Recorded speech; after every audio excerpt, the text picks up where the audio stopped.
Bismillahirrahmanirrahim. Assalamualaikum warahmatullahi wabarakatuh. Alhamdulillahirrabbilalamin. Wassalatu wassalamu ala asrofil anbiya wal mursalin wa ala alihi wa sahbihi ajma'in, amma ba'du.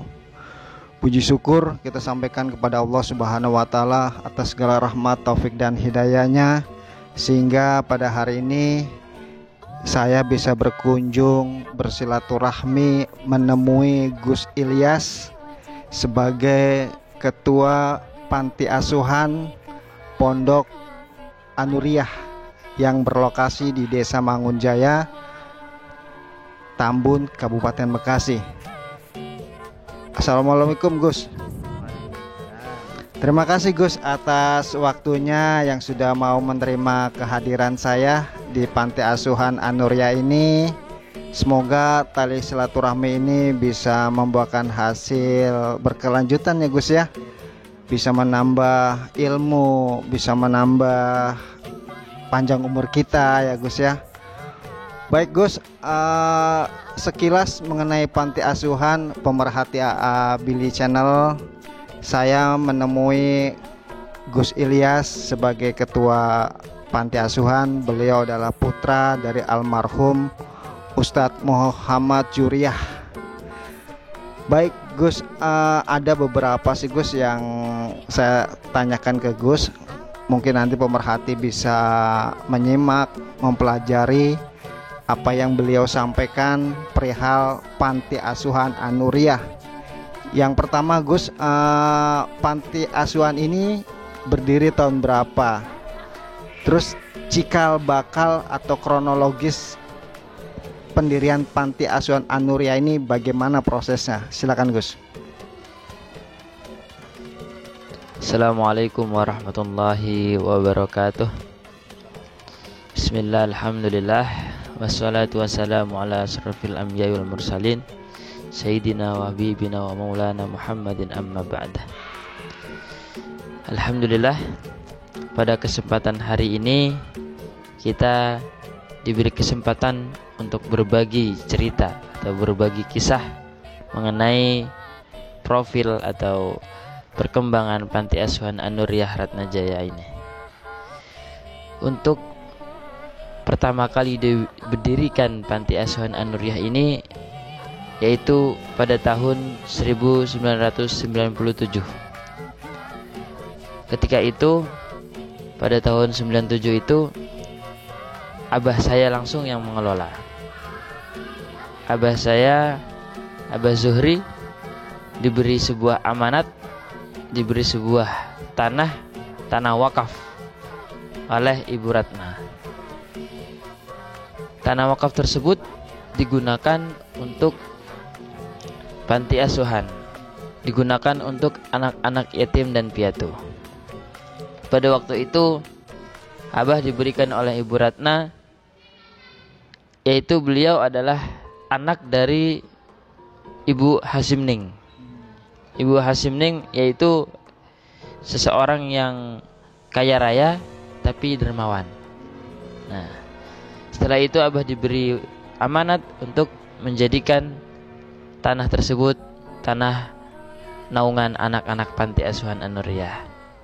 Maka dari itu panti ini ketika itu diberi nama Panti Asuhan Ratnajaya karena sesuai dengan pemberian wakaf tersebut.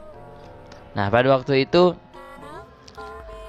pada waktu 1997 abah hanya membatasi sekitar 60 anak saja.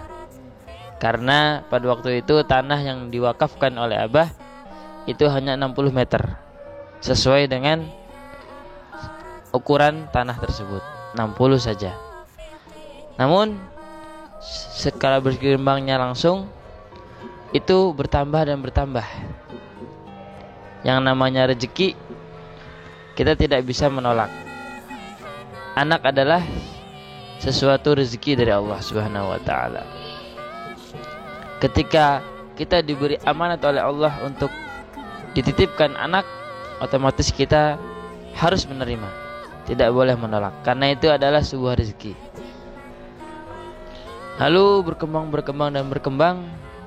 alhamdulillah memang benar kita sampai saat ini 2021 sudah mencapai 1,5 hektar. Alhamdulillah. Dan anak-anak mencapai 170 anak. Yang tadinya hanya 60 meter dan 60 anak sekarang bisa mencapai 1,5 hektar dan mencapai 170 anak. Anak tersebut dari bayi, ada yang dari bayi. Anak-anak bayi tersebut berbagai macam karakter. Ada yang ditemukan di kontrakan, ada yang ditemukan di kandang kambing, ada yang ditemukan di jalan tol, ada yang ditemukan dari hasil hubungan gelap, juga ada yang ditemukan dari orang atau orang tua yang orang gila. Berbagai macam. Terus juga ada yang TK atau balita, ada yang SD, ada yang SMP, SMA, hingga mahasiswa, hingga perkuliahan. Semua ditanggung oleh panti asuhan ini. Semua tinggal di sini 24 jam. Dan semua alhamdulillah diberi kesehatan, diberi keberkahan. Amin amin ya rabbal alamin. Mungkin itu tadi. Baik pemerhati, sekilas pemaparan dari Gus Ilyas. Tanah awalnya 60 meter persegi dengan jumlah anak panti asuhan 60 orang. Kemudian seiring berjalannya waktu tanah 60 menjadi 1.500 meter persegi. Kemudian anaknya menjadi 170 orang ya Gus ya. Subhanallah, bermacam-macam karakter dari pembawaan anak tersebut ya Gus ya. Baik Gus, ada lagi Gus, proses pendanaan untuk mengelola panti asuhan ini bagaimana Gus? Silakan Gus. Baik, terkait proses pendanaan atau perekonomian di panti ini, yang pertama otomatis melalui para donatur, para orang-orang dermawan, orang-orang yang suka dengan berbagi ke anak-anak panti asuhan. Itu yang pertama. Lalu selain itu, kita tidak bisa hanya mengandalkan dari uang donatur saja, Pak. Tentunya ketika kita hanya mengandalkan dari uang donatur saja, kita seakan-akan hanya meminta dan meminta tanpa adanya usaha. Maka dari itu, Abah selalu mewanti-wanti, selalu berpedoman, selalu menekankan bahwa panti asuhan ini harus mandiri, harus yang namanya ada usaha. Setidaknya kita bergerak untuk mencari sebuah rezeki. Diibaratkan kita tidak boleh menjadi tangan di bawah saja, namun kita harus mencari sebuah rezeki tersebut. Dengan cara apa? Dengan cara memancing. Istilah memancing tersebut diibaratkan kita tidak hanya diberi ikannya saja, kita tidak hanya diberi dagingnya saja, tapi berilah kita sebuah pancingan, maka kita sendirilah yang memancing tersebut. Dalam artian anak-anak di sini sudah mandiri. Mereka bisa mencari uang jajan mereka sendiri dengan cara berdagang, dengan cara berjualan, dengan cara berusaha lain-lainnya. Yang pertama, kita memiliki usaha perekonomian. Yaitu yang pertama adalah dulu ketika zaman 2000-an, tahun 2000-an, itu ada yang namanya wartel, warung telekomunikasi. Nah, itu berjalan dengan pesat dan kita tambah. Ada berapa lot? Sekiranya ada 6 sampai 8 lot. Iya, betul. Lalu selanjutnya kita menambah perekonomian, yaitu minyak tanah. Berjualannya keliling atau minyak tanah keliling. Waktu itu keliling. Pertama kita merintis keliling, lalu kita mencoba untuk standby. Karena mau nggak mau, yang namanya jualan kita harus mencari nama terlebih dahulu. Jadi keliling, ya kita pahit-pahit terlebih dahulu. Nah, lalu kita ketika nama kita sudah ada, akhirnya kita bisa menetap, bisa standby. Lalu selanjutnya ketika itu minyak tanah sudah tidak booming lagi, akhirnya kita ganti dengan gas LPG. Ya, gas LPG tersebut alhamdulillah sampai sekarang kita punya 2 agen. Lokasi gas LPG-nya di mana itu? Lokasi gas LPG-nya di panti sendiri. Di lingkupan panti sendiri. Alhamdulillah. Jadi sekiranya satu hari itu bisa ngedrop 160 tabung isi. Tabung 3 kiloan. Alhamdulillah. Lalu selanjutnya ada yang namanya toko sembako. Nah, dari toko sembako tersebut kita bisa yang namanya memutar perekonomian. Ketika bahan kita tidak ada di panti, kita bisa mengambil dari toko sembako tersebut, atau kita bisa menjual kembali gitu. Lalu selanjutnya ada air isi ulang, depot isi ulang. Depot isi ulang tersebut tentunya yang pertama itu untuk konsumsi sendiri. Ketika anak-anak butuh minum, kita tidak usah repot-repot beli keluar, kita sudah memiliki produk sendiri. Nah, seperti itu. Maksudnya depot isi ulang atau gimana nih Gus? Depot isi ulang dalam artian kita ngambil air satu truk gitu, satu tangki.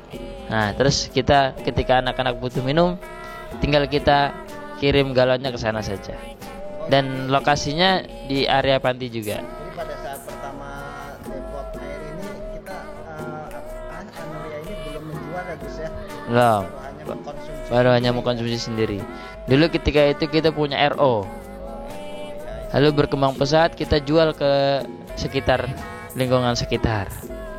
Nah, ke masyarakat sekitar. Terus berkembang sampai saat ini alhamdulillah. Gunanya untuk mencari umpan, gunanya untuk mencari rezeki, itu saja. Lalu selanjutnya ada yang namanya pengemukan sapi. Pengemukan sapi tersebut modelnya investasi. Jadi para investor tersebut mereka niatnya untuk amal akhirat. Jadi para investor tersebut bukan hanya mendapatkan uang, tapi juga mendapatkan sebuah pahala. Nah, maka dari itu pengemukan sapi tersebut mereka sistemnya bagi hasil. Ketika penjualan dalam Idul Adha nantinya, berapa anggarannya, berapa kalkulasinya akan dibagi menjadi 3 bagian seperti itu. Lalu selanjutnya ada pengembangan atau peternakan kambing. Sama modelnya. Jadi para investor atau kita kelola sendiri, baik berupa akikah maupun berupa hewan kurban Idul Adha.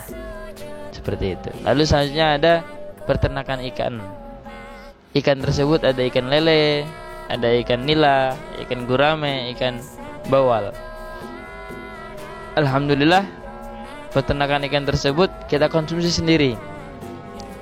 Kita beli bibitnya yang seukuran kelingking, lalu kita kembangkan hingga besar. Akhirnya ketika sudah panen, buat anak-anak lagi. Berapa bulan sekali Gus panen? 3 bulan sekali kalau lele ya. Jenis ikannya apa aja Gus? Lele, nila, bawal, gurame ada. Tapi warga sekitar sini beli juga perihal ikan ini. Kalau misalnya ikan itu lebih, kita jual. Nah, seperti itu. Tapi yang diutamakan untuk anak-anak dulu. Nah, gitu. Lalu selanjutnya ada yang namanya usaha bakso. Usaha bakso dulu merintisnya melalui gerobak. Jadi gerobak anak-anak disuruh untuk keliling. Nah, sekitar ada 5 gerobak. Anak-anak keliling ya seperti tukang bakso biasanya keliling gitu. Nah, anak-anak diajarkan untuk meracik baksonya oleh abah dulu. Diracik baksonya dengan yang sangat mantap. Sekali gerobak berjalan itu berapa santri Gus? Sekali satu gerobak itu 2 santri. Santri yang Jadi nggak sendiri ya? nggak sendiri. ada yang nemenin, ada yang dorong, ada yang layanin, atau ganti-gantian seperti itu. Dan rata-rata yang berjualan itu adalah para mahasiswa. Soalnya ya ada dewasa untuk mengajarkan adik-adiknya. Itu kita berkembang dan berkembang. Alhamdulillah kita sudah memiliki ruko sendiri. Pertama kita buka di Citra Villa. Citra Villa berkembang dan kita buka lagi di Bakso Kelenger di Bumi Lestari di Pengkolan. Alhamdulillah sampai saat ini kita sudah berjalan sekitar 4 tahun lebih. Alhamdulillah.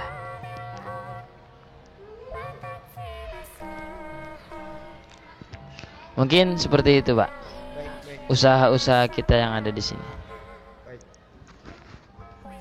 Terima kasih Gus Ilyas sudah memaparkan tadi sekilas pemaparan dari Gus Ilyas ini bukan sapi dan kambing ya, kemudian ternak ikan juga ya Gus ya. Subhanallah, luar biasa ini Gus. Ini suatu prestasi yang luar biasa yang tidak mengandalkan para donatur ya Gus ya. Saya hadir di sini untuk memancing nih Gus. Tadi yang disampaikan Gus, kita bukan hanya memancing, bukan hanya mancing saja, tapi kita harus bisa bergerak mencari ekonomi untuk memenuhi kebutuhan hidup dari para santri. Mudah-mudahan dengan saya hadir di panti asuhan, para pemerhati yang ingin menyisihkan sebagian hartanya bisa datang langsung ke panti asuhan An-Nuriyah atau menemui saya. Nanti saya akan antar ke lokasi panti asuhan ini, mulai dari kronologis pantinya, kemudian juga dari mulai perekonomian alias pendananya tadi Gus sudah sampaikan. Kemudian nih Gus, untuk kedepannya planning dari panti asuhan ini apa lagi Gus? Insya Allah planning kedepannya untuk panti asuhan An-Nuriyah ini, kita akan membangun sekolah sendiri. Mohon doanya para donatur, para pemerhati sekalian. Insya Allah kita akan membangun sekolah sendiri karena itu adalah cita-cita Abah ketika masih hidup. Jadi kita akan memulai dengan membuka sekolah TK terlebih dahulu. Sekolah TK bermaju, berkembang, insya Allah kita akan membuka SD, SMP, SMA hingga perkuliahan. Amin amin ya rabbal alamin. Tentunya hal tersebut kita sangat membutuhkan yang namanya bantuan dari para donatur, dari para ibu-ibu dan bapak-bapak sekalian, dari para orang-orang dermawan, dari para orang-orang yang suka bersedekah. Tentunya hasil dari kita membangun sekolah sendiri untuk anak-anak, agar anak-anak tidak yang namanya sekolah terpantau, agar anak-anak terpantau dalam sekolahnya, agar anak-anak pendidikannya jelas. Dan insya Allah kita akan buka dengan cara merintis dari TK, SD, SMP, dan SMA hingga perkuliahan, insya Allah. Subhanallah, satu planning ke depannya Gus ya. An-Nuriyah akan segera mendirikan sekolah dari mulai SD sampai ke perkuliahan ya, dari mulai sekolah dasar sampai university ya Gus ya. Silakan pemerhati, ditunggu keikhlasannya, sedekahnya untuk membantu Gus Ilyas dalam menciptakan para santri yang berkualitas, menciptakan para santri yang berguna bagi agama, negara, dan warga masyarakat sekitarnya. Baik Gus Ilyas, terima kasih banyak nih atas waktunya, pemaparannya perihal panti asuhan An-Nuriyah ini. Semoga Allah senantiasa memberikan panjang umur buat Gus Ilyas, dimurahkan segala rezekinya, dilancarkan dalam segala mengelola An-Nuriyah ini. Dan kita berdoa kepada Allah, mudah-mudahan almarhum Ustadz Juria diberikan tempat yang surganya Allah Subhanahu wa Ta'ala atas jasa-jasa beliau dalam mengembangkan An-Nuriyah. Gus Ilyas ini adalah putra dari almarhum Ustadz Muhammad Juria, usianya baru 22 tahun, jebolan dari University Islam Negeri yang di Jogja ya Gus ya. Mudah-mudahan rencana beliau juga melanjutkan S2 di mana, Gus? Oh, di Jakarta saja pemerhati. Kita doakan kepada beliau semoga panjang umur dan lancar semua urusan dalam mengelola Panti Asuhan An-Nuriyah. Sekali lagi Gus, terima kasih dan mohon maaf atas waktunya. Atas nama pemerhati Abil Channel, wabillahi taufik walhidayah. Wassalamualaikum warahmatullahi wabarakatuh.